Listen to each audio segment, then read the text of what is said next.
This mood board was all about winter. I used color theology to provide me with a starting point. I then wrote a list about all things winter: snow, ice, fur, cabins, mood, quiet moments, just to name a few. For this mood board, I chose specific images: a picture that evokes a feeling, a picture of a moment, a picture with a subject, a picture which creates movement or the idea of movement, a picture with texture, and a picture with pattern. When styling, I placed each image together in a way that was pleasing to the eye and then transferred it to actual styling, which you are watching here. There are a few aspects you can include within your mood board. I created a guide that you can save for later, which is over on the blog. I've linked that below. I included items that fit the overall mood and feel of winter. I gathered up colors, textures, fabric swatches, inspiration, graphics, things with typography and lifestyle images. And then it comes to the fun part: styling. I love styling because it's so hands-on. Working with my hands just gives a level of a job well done more than when I'm typing away at my desk. I began styling with my mood board images. I pay attention to lines and layering by creating angles and putting some photographs on top of others.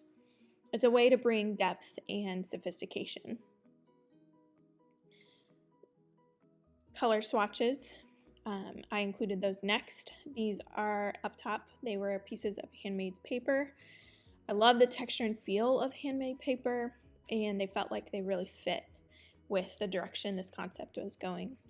I also used actual color swatches from Benjamin Moore, along with a sample of paint brushed on paper. I wanted to add items of interest that played off of the mood and color palette, so I included more texture and depth with dried hydrangea petals and vintage stamps. To play off the movement, I included a silk ribbon and spent time twirling it to add more playfulness.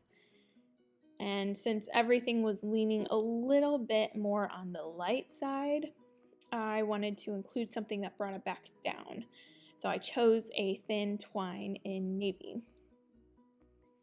Before I finish styling, so once everything's off onto the board, I've placed everything, I look for balance within the items, making sure that the eye flows through the flat lay rather than staying stuck in one section and then moving to the other.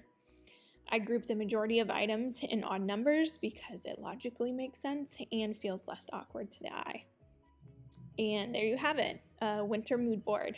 Don't forget to subscribe and head over to the blog to read more about the creation of this mood board and get your free mood board guides. There are 2 of them, and I will see you soon.